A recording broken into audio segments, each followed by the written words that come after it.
2 सीटों से 18 सीटों का सफर तय करने वाली बीजेपी अब पश्चिम बंगाल में विधानसभा चुनाव को जीतने की भी तमाम कोशिशें करने में जुट गई है, जिसके चलते बीजेपी के चाणक्य कहे जाने वाले केंद्रीय गृह मंत्री अमित शाह 2 दिवसीय पश्चिम बंगाल दौरे पर हैं और वहां पर पहुंचकर उन्होंने सबसे पहले यही घोषणा की कि उनकी पार्टी 2/3 बहुमत से पश्चिम बंगाल में सरकार बनाने जा रही है। दरअसल पश्चिम बंगाल में अगले साल चुनाव होने हैं और चुनाव की तैयारियां बीजेपी ने अभी से शुरू कर दी है, जिसके चलते अमित शाह आज पश्चिम बंगाल में पार्टी नेताओं, कार्यकर्ताओं व मीडिया के लोगों से मुलाकात करेंगे और पश्चिम बंगाल में किस तरीके से बीजेपी भविष्य की रणनीति तय करेगी ये जानने की कोशिश करेंगे और रणनीति बनाएंगे भी। वहीं दूसरी तरफ अमित शाह एक आदिवासी के घर पर भोजन भी करेंगे, जिसको लेकर पश्चिम बंगाल में सियासत उबाल पर आ गई है। जहां टीएमसी ने इसे सीधे तौर पर डिनर डिप्लोमेसी बताया है और पब्लिसिटी स्टंट बताया है, वहीं दूसरी तरफ बीजेपी का कहना है कि पश्चिम बंगाल में सभी वर्गों को साथ लेकर चलने की कोशिश की जा रही है। देखने वाली बात यह होगी कि अमित शाह का ये दौरा पश्चिम बंगाल बीजेपी को कितना मजबूत करता है। वीडियो जर्नलिस्ट कन्हैया सिंह के साथ निशांत राय, JK 24/7 न्यूज, दिल्ली। बिहार में विधानसभा चुनाव को लेकर सरगर्मियां तेज हैं और सभी पार्टी एक दूसरे पर आरोप प्रत्यारोप लगा रही हैं। इसी बीच आपको बता दें कि आज बिहार में चुनाव प्रचार का आखिरी दिन है और आज शाम को बिहार में चुनाव प्रचार थम जाएगा और तीसरे चरण के लिए आज ताबड़तोड़ रैलियां की जा रही हैं और सभी पार्टियां पूरी ताकत के साथ बिहार में चुनाव प्रचार करने में लगी हुई हैं। हालांकि आज चुनाव प्रचार का आखिरी दिन है और तीसरे चरण यानी कि अंतिम चरण के लिए बिहार में 7 नवंबर को मतदान किए जाएंगे, जबकि नतीजे 10 नवंबर को आएंगे। इसी बीच आपको बता दें कि सभी पार्टियां एक के बाद एक कई रैलियां कर रही हैं। सीएम योगी आदित्यनाथ भी बिहार के चुनावी रण में उतर चुके हैं और इस दौरान उन्होंने एक रैली में एनआरसी का जिक्र करते हुए एक बार फिर से घुसपैठियों का मुद्दा उठाया। तो वहीं चिराग पासवान भी पूरी तरीके से नीतीश कुमार पर हमलावार हैं और उन्होंने नीतीश कुमार को इतिहास का सबसे भ्रष्ट नेता बता दिया। अब देखना होगा कि आखिर ये रणनीति और ये राजनीति किस दिशा में जाती है। बहरहाल नतीजे 10 नवंबर को आएंगे, जब पता चल जाएगा कि बिहार की जनता ने बिहार की गद्दी पर किसे बिठाया है। कैमरा पर्सन कन्हैया के साथ मैं करिश्मा राय, JK 24/7। राजधानी में एक तरफ प्रदूषण तो दूसरी तरफ कोरोना के बढ़ते मामलों ने चिंता बढ़ा दी है। दरअसल राजधानी में अचानक अब जो आंकड़े हैं वो 6,500 रोजाना संक्रमित मरीजों के मिल रहे हैं, जिससे दिल्ली सरकार और स्वास्थ्य विभाग की परेशानियां बढ़ गई हैं। मुख्यमंत्री की बात करें तो अरविंद केजरीवाल पहले ही इस बात की जानकारी दे चुके हैं कि दिल्ली में कोरोना की ये तीसरी लहर है। स्वास्थ्य मंत्री सत्येंद्र जैन ने भी इस ओर इशारा किया था कि दिल्ली के अंदर कोरोना की 2 स्टेजेस जा चुकी हैं और ये 3rd स्टेज है। यही वजह है कि अचानक इतने ज़्यादा जो मामले हैं वो सामने आ रहे हैं। हालांकि सरकार का कहना है कि अभी भी सरकारी अस्पतालों की बात करें तो बेड खाली है, लेकिन अगर इसी तरीके से मामले बढ़ते रहे तो आने वाले समय में परेशानी जो है वो और भी ज़्यादा बढ़ सकती है। दिल्ली से कैमरा पर्सन सचिन के साथ प्रणय शर्मा। दिल्ली एनसीआर की हवा लगातार दूषित होती जा रही है। लोगों को अब सांस लेने में तकलीफ भी हो रही है और वहीं उनकी आंखों में जलन भी महसूस हो रही है। अगर बात एयर क्वालिटी इंडेक्स की करें तो कल के दिन 343 से 400 तक एयर क्वालिटी इंडेक्स बना रहा और आज भी भाई स्थिति बेहद खराब श्रेणी में नजर आ रही है। अगर बात देश भर में पराली जलाने की घटनाओं की करें तो 1943 घटनाएं देश भर में पराली जलाने की आई और जिसमें दिल्ली में प्रदूषण बढ़ाने की हिस्सेदारी जो रही वो सिर्फ और सिर्फ 5% तक ही रही। अब सरकार को इस पर सोचना होगा कि आखिर जब पराली जलाने की घटनाएं देश भर में कम हो रही हैं तो ये जो प्रदूषण का स्तर बढ़ रहा है तो इसका अन्य भी कारण सामने साफ तौर पर दिखाई दे रहे हैं। अगर बात करें प्रदूषण के मानकों की तो उनका साफ तौर पर यह कहना है कि अगले 2 दिन में तस्वीर कुछ साफ हो सकती है। देखना यह है कि आखिर कब तक दिल्ली प्रदूषण की मार झेलता रहेगा। वीडियो जर्नलिस्ट कुमार शिवम के साथ केशव मिश्रा, JK 24/7 न्यूज, दिल्ली। उत्तर प्रदेश में कानपुर के बाद अब राजधानी लखनऊ की हवा भी जहर में डूबती जा रही है। राजधानी लखनऊ में भी प्रदूषण का जो स्तर है वो लगातार बढ़ता जा रहा है। प्रदूषण में कि जो इस वक्त हवा है, हवा में प्रदूषण साफ तौर पे देखने को मिलता है। हम इस वक्त गोमती नदी के ठीक किनारे खड़े हैं और ये वो जगह है जहाँ से आप प्रदूषण की मात्रा को आंक सकते हैं कि आखिरकार कितना प्रदूषण हवा में घुल चुका है। XUI तकरीबन 360 के पार जा चुका है और ऐसे में जो अब तक हवा कानपुर की थी वो लखनऊ में बदलती जा रही है और लखनऊ के कई इलाके, राजधानी लखनऊ में कई इलाके यानी कि परिवर्तन चौक की बात करें, आलमबाग की बात करें या तमाम इलाकों की बात करें, लगभग सभी इलाकों में इस तरीके से वायु का जो प्रदूषण है वो आप साफ तौर पे देख सकते हैं। और इतना ही नहीं, कई ठेकेदारों को भी इस बारे में जिला अधिकारी की तरफ से नोटिस भी दी जा चुकी है कि जो सड़क निर्माण के कार्य हो रहे हैं या भवन निर्माण के कार्य हो रहे हैं, इमारतों के निर्माण के कार्य हो रहे हैं, उनको या तो हरी चादर में छिपा के किया जाए और अगर वो नहीं हो सकता तो सड़कों को जो खोदा गया है उन पर पानी का छिड़काव किया जाए। कई ठेकेदारों को नोटिस भी जारी की गई है, लेकिन प्रदूषण का जो स्तर है वो लगातार बढ़ता जा रहा है। कैमरा पर्सन राम के साथ गौरव पांडे, JK 24/7 न्यूज़, लखनऊ। महिला सुरक्षा को लेकर उत्तर प्रदेश की महिला इकाई ने यहां पर परिवर्तन चौक से विधानसभा तक मार्च निकालने का आह्वान किया था। आज आप देखेंगे कि दर्जन भर महिला कांग्रेस की कार्यकर्ता यहां पर पहुंची हैं और पुलिस उनको गिरफ्तार करके इको गार्डन ले जाने का काम कर रही है। उत्तर प्रदेश में जिस तरीके से महिलाओं के प्रति अपराध बढ़े हैं उससे साफ हो जाता है कि उत्तर प्रदेश में कांग्रेस लगातार प्रदर्शन कर रही है। हाँ, तो ये देखिए आप, तमाम जो महिला कार्यकर्ता है कांग्रेस की वो लगातार यहाँ पर प्रदर्शन कर रही है उत्तर प्रदेश की योगी सरकार के खिलाफ और पुलिस उनको गिरफ्तार करके यहाँ से इको गार्डन ले जाने का काम कर रही है। लेकिन महिलाएं लगातार जिस तरीके से उत्तर प्रदेश में महिलाओं के प्रति अपराध बढ़े हैं उसमें महिलाएं प्रदेश सरकार से ये मांग करती हैं कि महिलाओं के प्रति अपराधों में जिस तरीके से बढ़ोतरी हुई है उसको कम करने का काम किया जाए। वीडियो जर्नलिस्ट रोहित के साथ मैं संजीव कपासिया, JK 24/7 न्यूज, लखनऊ। कोविड-19 के चलते 7 महीने के लंबे अंतराल के बाद अब महाराष्ट्र में सिनेमा थिएटर, मल्टीप्लेक्स और योग साधना केंद्र के अलावा और कई चीजें जो है वो महाराष्ट्र सरकार खोलने जा रही है। जिस तरीके से इसकी नियमावली बनाई गई है, कहीं न कहीं अगर सिनेमा थिएटर में आप प्रवेश करते हैं तो 50% लोगों को ही अनुमति होगी।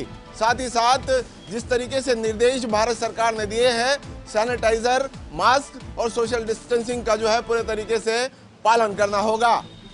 धीरे धीरे अनलॉक की प्रक्रिया आगे बढ़ रही है और महाराष्ट्र सरकार का मानना है कि अब आने वाले दिनों में बहुत सारी चीजों को खोला जाएगा। वीडियो जर्नलिस्ट के साथ में हकीम देशमुख, JK 24/7 न्यूज, मुंबई।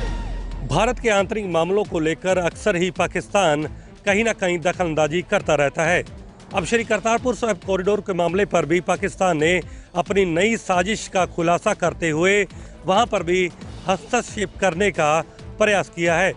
श्री करतारपुर साहिब गुरुद्वारा और श्री करतारपुर साहिब कॉरिडोर को लेकर जो पहले पाकिस्तान की सिख गुरुद्वारा प्रबंधक कमेटी के हाथ में पूरी जिम्मेदारी थी, लेकिन अब पाकिस्तान सरकार ने ITPB की एक नई 9 सदस्यीय समिति का गठन किया है जो अब कॉरिडोर के कामकाज को संभालेगी। सूत्रों की माने तो यह समिति पूरे तरीके से ISI के कंट्रोल में है और आने वाले दिनों के अंदर पाकिस्तान इस समिति के जरिए सिखों की भावनाओं को भड़काने का एक नया कुप्रयास कर सकती है। फिलहाल भारत सरकार के साथ साथ पंजाब सरकार और सिख गुरुद्वारा प्रबंधक कमेटी ने इस चाल का कड़ा विरोध किया है। कैमरामैन मोहन के साथ में नवदीप छाबड़ा, JK 24/7 न्यूज, चंडीगढ़। हरियाणा विधानसभा का सत्र आज 2 बजे शुरू होने जा रहा है और ये सत्र 2 दिन तक चलेगा और ये भी बताया जा रहा है कि ये सत्र काफ़ी हंगामेदार रहने वाला है क्योंकि विपक्ष सरकार को घेरने की कोशिश करेगी और वहीं पर विपक्ष भी सरकार को घेरने की कोशिश करेगा क्योंकि 3 कृषि कानून को लेकर जिस तरह से किसानों को गुमराह किया जा रहा है वहीं सरकार विपक्ष को घेरती नजर आएगी और साथ में कोरोना के चलते विधानसभा के अंदर 2 गज की दूरी और मास्क और सैनिटाइजर का भी विशेष ख्याल रखा जाएगा और देखना यही होगा कि आखिर इस सत्र में क्या कुछ निकल कर आने वाला है। और साथ में 4 विधायकों की कोरोना पॉजिटिव रिपोर्ट भी पाई गई है और साथ में वहीं पर विधानसभा अध्यक्ष ने कहा है कि सभी को गैलरी के अंदर बोलने का मौका दिया जाएगा क्योंकि विपक्ष बार बार निशाना साध रहा है कि हमें बोलने का मौका नहीं दिया जाता। कैमरामैन चिराग के साथ चंद्रशेखर पुनिया, JK 24/7 के लिए। विश्व के सबसे शक्तिशाली देश अमेरिका के राष्ट्रपति चुनाव के मतगणना पर सबकी नजरें टिकी हुई है।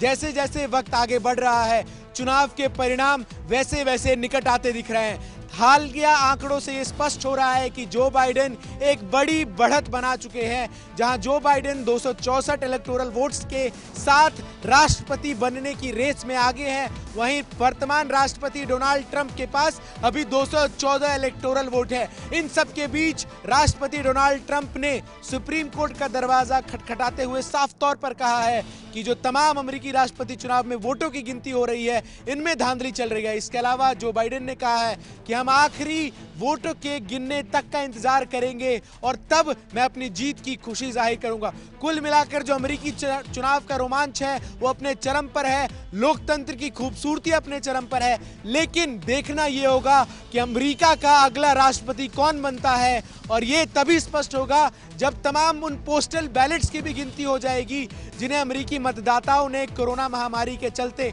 अपने घरों से किया है। कुल मिलाकर अमेरिका के राष्ट्रपति चुनाव के परिणाम जब पूर्ण रूप से आएंगे तब ये तय हो जाएगा कि अमेरिका का अगला राष्ट्रपति कौन बनेगा।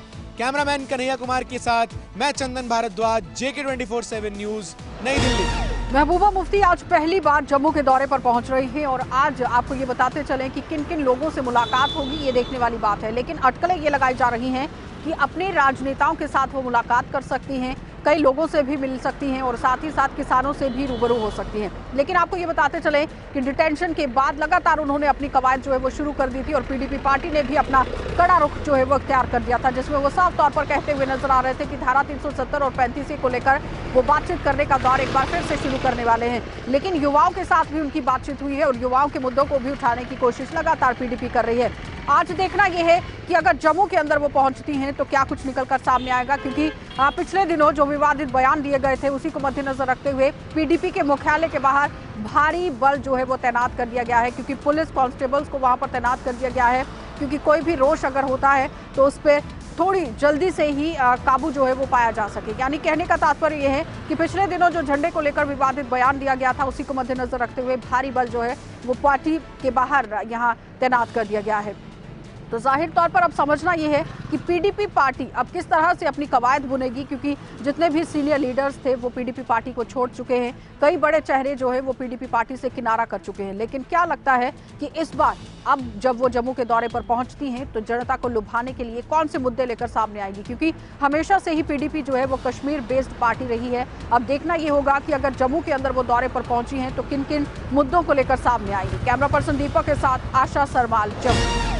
आज सुबह शोपियान के मेन चौक में मोबाइल एटीएम से 60 लाख रुपए लेके नामालूम अफराद जो है वो फरार हो गए हैं। मामला इस तरह हुआ कि शोपियान के मेन चौक में जो मोबाइल एटीएम रखा जाता था वहाँ पे अगरचे जम्मू कश्मीर बैंक के जो लोग हैं वो तैनात थे, जो गार्ड है वो तैनात थे, उसके बावजूद नामालूम जो बंदूक बरदार है वो उस गाड़ी में मोबाइल एटीएम में चढ़े, वहाँ उन लोगों को बंदी बनाया और उसके बाद बताया जा रहा है कि 60 लाख रुपया लेकर वहाँ से वो फरार हो गए हैं। इलाके को मुहासरे में लिया गया है। पुलिस और सीआरपी ने पूरे टाउन की बात करें, पूरे टाउन को मुहासरे में ले लिया और बाकी जो तहकीकात चल रही है कि किस तरह ये लोग जो है मेन टाउन में इस मोबाइल एटीएम में चढ़े हैं, वहाँ उनको बंदी बनाया है और फिर पैसा लेके फरार हो गए हैं। अभी की अगर बात करें तो पुलिस ने तहकीकात शुरू कर दी है, बराबर वहाँ पे सर्च लगाया गया है, मगर सर्च में उनको कुछ हाथ नहीं लगा है। इस वजह से अब तहकीकात को आगे बढ़ाने की बात कही जा रही है।